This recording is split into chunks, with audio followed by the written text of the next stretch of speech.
Untuk materi yang pertama yaitu tentang pengertian penilaian teknik non-tes. Teknik non-tes merupakan cara penilaian hasil belajar peserta didik yang dilakukan tanpa menguji peserta didik, melainkan dengan melakukan pengamatan secara sistematis.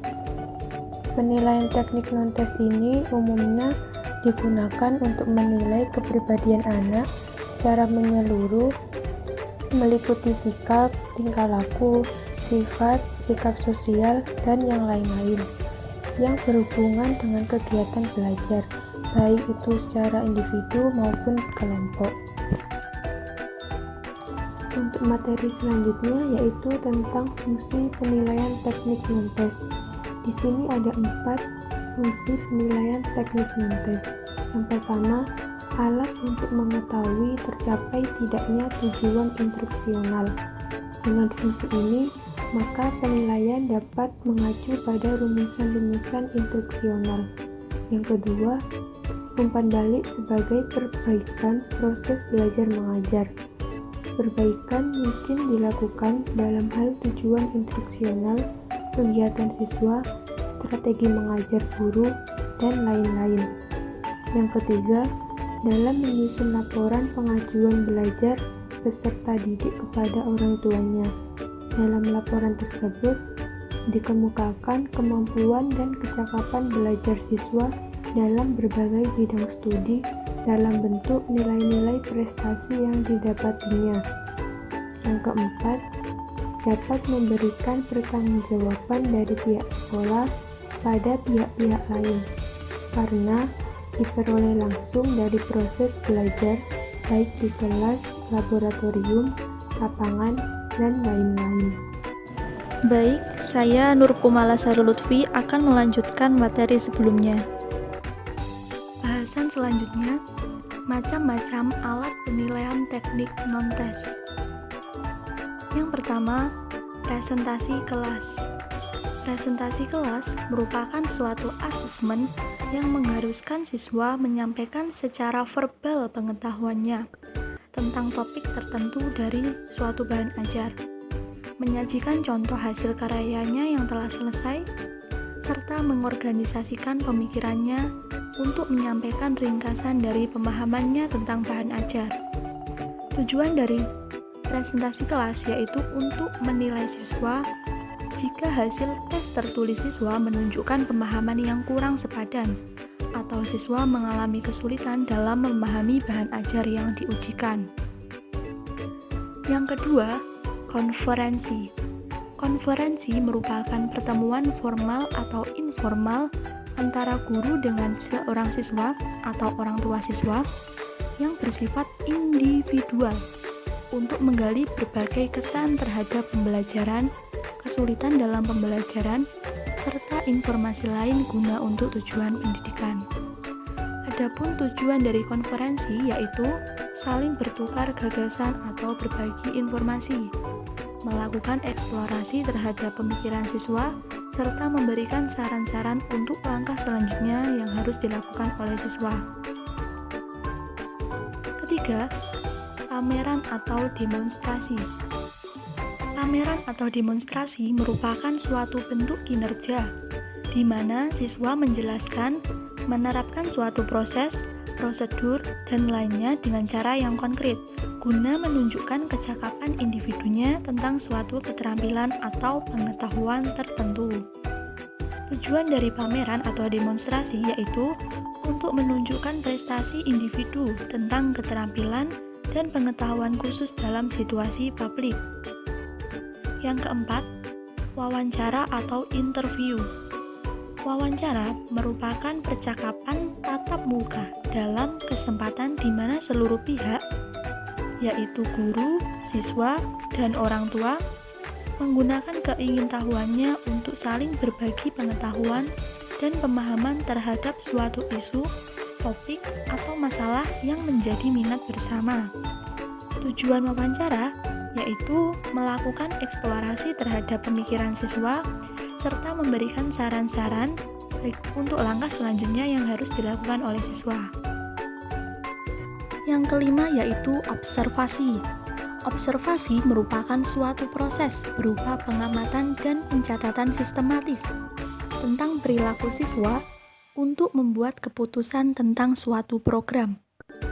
Nah, tujuan dari observasi yaitu menyediakan suatu informasi sistematis yang berkelanjutan dengan kekuatan dan kelemahan siswa selama pembelajaran, gaya belajar yang disukai, minat khususnya, kebutuhan belajarnya, keterampilan, sikap, perilaku, serta kinerja yang terkait dengan harapan kurikulum. Keenam yaitu tugas kinerja. Tugas kinerja merupakan strategi penilaian bagaimana para siswa menciptakan, menghasilkan, melaksanakan, menghadirkan dengan suatu cara, serta berkenaan dengan masalah substantif guna menunjukkan keterampilan atau kemahiran siswa. Tujuan dari tugas kinerja yaitu memberikan kesempatan kepada siswa untuk menunjukkan kecakapannya, keterampilannya, sikap, serta perilakunya. 7 yaitu jurnal tanggapan. Jurnal tanggapan merupakan catatan pribadi siswa, yaitu tulisan hasil refleksi dalam menanggapi suatu bacaan, pandangan seseorang, mendengarkan sesuatu atau hasil diskusi. Jurnal tanggapan memberikan kesempatan kepada pelajar untuk mencatat pemikiran pribadinya, emosi, gagasan, pertanyaan-pertanyaan, refleksi, koneksi, dan pembelajaran baru dari apa yang telah didengarnya, dilihatnya, dibacanya, ditulisnya, didiskusikan, atau dipikirkannya. Yang ke-8, penilaian diri. Nah, penilaian diri ini merupakan suatu proses yang menggambarkan cara para siswa memperoleh informasi dan berefleksi mengenai pembelajarannya sendiri. Tujuan dari penilaian diri yaitu untuk membantu siswa agar lebih bertanggung jawab dan merasa memiliki pembelajarannya sendiri. 9. Portofolio. Portofolio merupakan koleksi dari contoh-contoh karya siswa yang bermanfaat, bersifat selektif, reflektif, serta kolaboratif. Tujuan dari portofolio ini yaitu untuk mendokumentasikan pembelajaran, serta untuk merayakan pertumbuhan. Nah, itu tadi macam-macam dari alat penilaian teknik non-tes. Semua alat penilaian non-tes ini selanjutnya akan digunakan sebagai sarana pembantu dalam melakukan bentuk-bentuk penilaian non-tes.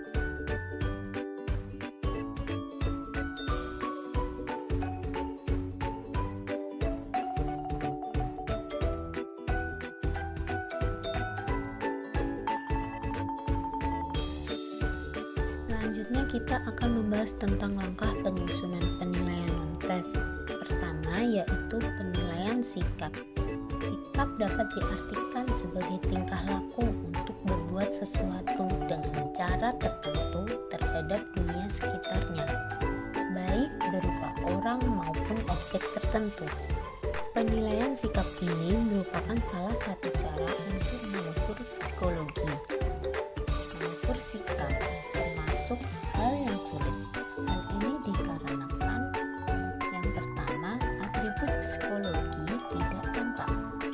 Kemudian, jumlah indikator perilaku terbatas. Ketiga, variabel tidak relevan seperti suasana hati, kondisi, dan situasi sekitar dapat mempengaruhi respon. Dan yang keempat, yaitu banyaknya sumber kesalahan, baik dari penilai, yang dinilai, alat yang digunakan, serta cara analisis. Sikap itu sendiri terdiri dari 3 komponen, yakni komponen afektif, kognitif, dan konatif. Afektif yaitu perasaan yang dimiliki oleh seseorang atau penilaiannya terhadap sesuatu objek. Kemudian komponen kognitif yaitu kepercayaan atau keyakinan seseorang mengenai objek. Dan komponen konatif adalah kecenderungan untuk berperilaku atau berbuat dengan cara tertentu. Penilaian sikap dapat dilakukan dengan beberapa teknik. Yang pertama ada observasi perilaku. Yang kedua ada pertanyaan langsung, dan yang ketiga ada laporan pribadi. Langkah selanjutnya yaitu penilaian kinerja. Penilaian kinerja ini dapat diartikan sebagai penilaian yang dilakukan dengan cara mengamati kegiatan peserta didik dalam melakukan sesuatu. Cara ini dianggap lebih otentik daripada tes tertulis, karena apa yang dinilai lebih mencerminkan kemampuan peserta didik yang sebenarnya. Untuk menilai kemampuan melakukan kinerja peserta didik dapat dilakukan observasi yang beragam, seperti mempersiapkan alat, merangkai percobaan, dan mengamati hasil percobaan. Sedangkan untuk mengamati kinerja peserta didik dapat menggunakan alat atau instrumen berupa daftar cek atau bisa disebut checklist, kemudian ada skala bertingkat dan catatan pengamatan. Penilaian diri. Yang pertama, seperti yang bisa kita lihat dan ketahui bahwa penilaian diri memiliki definisi yang berbeda-beda pada masing-masing orang. Pada handout yang sudah kelompok kami buat, terdapat banyak definisi penilaian diri dari BP3N, Pusat Kurikulum, Kunandar, Sudaryono, dan lain-lain. Dapat saya ambil kesimpulan bahwa definisi dari penilaian diri ini adalah merupakan suatu metode penilaian yang memberi kesempatan kepada siswa untuk mengambil tanggung jawab terhadap belajar mereka sendiri, dan peserta didik bisa mengemukakan kelemahan dan kelebihan dalam pencapaian kompetensi baik pada ranah kognitif, afektif maupun pada ranah psikomotorik. Kemudian yang kedua adalah macam-macam penilaian diri.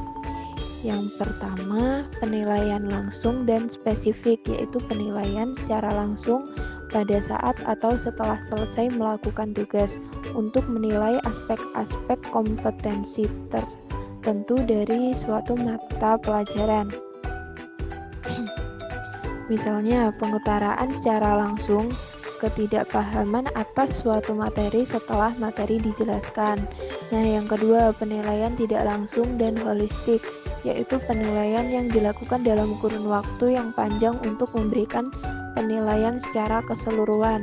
Pada penilaian langsung, kita hanya menilai materi yang saat itu disampaikan atau saat tersebut itu disampaikan. Sedangkan pada penilaian tidak langsung ini, kita mengevaluasi diri kita sendiri pada materi yang sudah diberikan secara keseluruhan. Berbeda dengan yang pertama tadi. Nah, yang ketiga, penilaian sosioafektif, yaitu penilaian terhadap unsur-unsur afektif atau emosional. Nah, misalnya peserta didik dapat diminta membuat tulisan yang memuat curahan perasaannya terhadap suatu objek tertentu. Selanjutnya, peserta didik diminta untuk melakukan penilaian berdasarkan kriteria atau acuan yang telah disiapkan. Langkah-langkah penilaian diri, yaitu yang pertama, menentukan kompetensi atau aspek kemampuan yang akan dinilai. Kita tentukan apa yang akan kita nilai. Yang kedua, menentukan kriteria penilaian yang akan digunakan. Kemudian merumuskan format penilaian, dapat berupa pedoman penskoran, dinilai berupa skor. Kemudian ada daftar tanda cek atau skala rentang, seperti dicentang gitu. Kemudian meminta peserta didik untuk melakukan penilaian diri. Terus guru mengkaji sampel hasil penilaian secara acak untuk mendorong peserta didik supaya senantiasa melakukan penilaian diri secara cermat dan objektif. Dan yang terakhir, menyampaikan umpan balik kepada peserta didik berdasarkan hasil kajian terhadap sampel hasil penilaian yang diambil secara acak. Contoh penilaian diri secara tulis. Nah, ini kita bisa lihat pada gambar yang sudah tertera ada beberapa format. Format yang pertama sering sekali kita temui dan kemarin juga waktu mengisi kuesioner juga formatnya seperti ini. Tapi kan ini penilaian diri, jadi beda dengan yang kuesioner, kita menilai dosen tuh. Kemudian di format kedua sama dengan format pertama, yang membedakan hanya terletak pada nilainya, bukan nilai, kita penilaiannya. Nah, di pertama itu kan poin 1, 2, dan 3 dengan masing-masing pengertiannya. Misal poin 1 tidak atau jelek, yang poin kedua jarang atau cukup. Nah, di format kedua ini bisa kita ganti hanya dengan jawaban iya atau tidak, atau juga bisa diganti dengan format huruf A, B, C dengan per poinnya itu artinya sama. Kemudian ada juga yang langsung tertulis sangat tidak setuju, dari yang sangat tidak setuju hingga sangat setuju. Ada juga yang seperti kuesioner kemarin, pengisian 3 dari 5, 1 dari 5, 4 dari 5, yang paling banyak pengisiannya 5/5 itu yang paling baik, 1 dari 5 itu yang tidak baik ya, yang tidak baik gitu. Kemudian yang format ketiga bisa kita lihat seperti itu, ini lebih banyak menulis diri kita sendiri. Penilaian produk. Penilaian produk merupakan penilaian terhadap proses kegiatan pembuatan dan kualitas suatu produk. Jadi, nanti siswa diarahkan untuk membuat suatu produk teknologi atau seni, yang mana proses pembuatan dan kualitas produknya yang akan dinilai dalam penilaian produk ini. Selanjutnya, untuk tahapan penilaian, dalam penilaian produk ini ada 3 tahapan, yaitu tahap persiapan, tahap pembuatan, dan tahap penilaian produk. Yang pertama, tahap persiapan. Dalam tahapan ini, penilaian terhadap siswa meliputi bagaimana siswa itu merencanakan, mengembangkan gagasan, serta mendesain suatu produk. Yang kedua, tahap pembuatan. Dalam tahapan ini, penilaian meliputi kemampuan siswa dalam menyeleksi dan menggunakan bahan, alat, serta teknik. Dan yang terakhir, yakni tahap penilaian produk. Dalam tahap ini, penilaian ditujukan terhadap produk yang dihasilkan siswa, apakah sudah sesuai kriteria ataukah belum. Next, cara penilaian.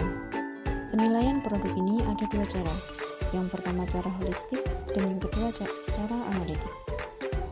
Cara holistik merupakan penilaian berdasarkan hasil atau produk yang sudah dibuat. Sedangkan cara analitik merupakan penilaian berdasarkan aspek-aspek produk. Jadi penilaian ini bisa dilakukan terhadap semua tahapan. Penyusunan bentuk penilaian non-tes yang selanjutnya yaitu penilaian portofolio. Portofolio sendiri merupakan kumpulan pekerjaan, dokumen, atau berkas. Nah, jika dalam proses pendidikan berarti kumpulan hasil tugas siswa yang dapat digunakan sebagai informasi bagi suatu penilaian.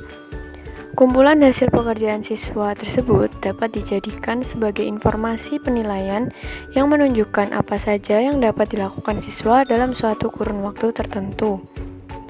Dalam penilaian portofolio, siswa memiliki kesempatan yang lebih banyak untuk menilai diri sendiri dari waktu ke waktu. Nah, selanjutnya adalah tentang langkah-langkah bagaimana menyusun penilaian portofolio. Adapun langkah pertama yaitu menentukan contoh atau bentuk dokumen hasil pekerjaan yang perlu dikumpulkan. Pertama, tentukan terlebih dahulu contoh dokumen atau format pengumpulannya agar bisa serempak. Lalu selanjutnya, siswa mengumpulkan dan menyimpan dokumen hasil pekerjaan. Setelah selesai dikerjakan, simpan dahulu hasil yang sudah ada. Lalu langkah selanjutnya menentukan kriteria penilaian yang digunakan. Tentukan kriteria penilaian seperti apa yang dikehendaki, misalnya dari segi konten, estetika, atau yang lainnya. Langkah keempat adalah mengharuskan siswa menilai hasil pekerjaannya sendiri secara berkelanjutan. Biasakan siswa untuk menilai hasil pekerjaannya sendiri. Ini juga akan meningkatkan sikap tanggung jawab serta melatih kejujuran. Langkah yang kelima adalah menentukan waktu dan menyelenggarakan pertemuan portofolio. Waktu pertemuan portofolio ini dapat digunakan sebagai tempat untuk klarifikasi pengajar terhadap tugas yang sudah diberikan kepada siswanya. Dan yang terakhir adalah melibatkan orang tua dalam proses penilaian portofolio. Selain kita melibatkan peserta didik, libatkan juga orang tua dalam penilaian ini, misalnya dalam mengkonfirmasi hasil pekerjaan siswa. Bentuk penilaian non-tes yang selanjutnya yaitu penilaian teman sejawat. Penilaian antar teman atau teman sebaya atau peer assessment adalah sebuah teknik penilaian dengan cara siswa saling menilai atau meminta siswa untuk mengemukakan kelebihan dan kekurangan temannya. Instrumen yang biasanya digunakan itu berupa lembar penilaian sebaya. Penilaian ini dapat dilakukan setelah siswa menerima tugas bersama atau dalam bentuk kelompok, lalu antar anggota kelompok saling melakukan penilaian. Adapun langkah penyusunan penilaian teman sejawat ini, yang pertama, dimulai dengan menyampaikan maksud dan tujuan dari peer assessment kepada semua siswa yang terlibat. Lalu, langkah selanjutnya adalah menetapkan kriteria penilaian. Apa-apa saja yang perlu dinilai dalam proses penilaian teman sejawat ini. Yang ketiga, yaitu dilakukan arahan dan bimbingan kepada siswa untuk dapat terlibat baik dalam penilaian. Langkah selanjutnya, kemudian masing-masing siswa menilai teman mereka yang sudah ditunjuk. Hasil penilaian ini dicocokkan nanti dengan hasil pengajar dan teman lain. Jika hasil selisih nilai yang dicocokkan hanya 10%, kemungkinan penilaian ini bersifat objektif dan dapat diterima.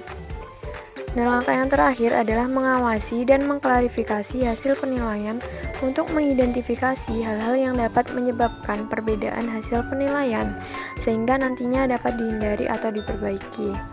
Setelah menilai pun, harus diawasi kembali apakah yang dinilai itu secara objektif dan benar.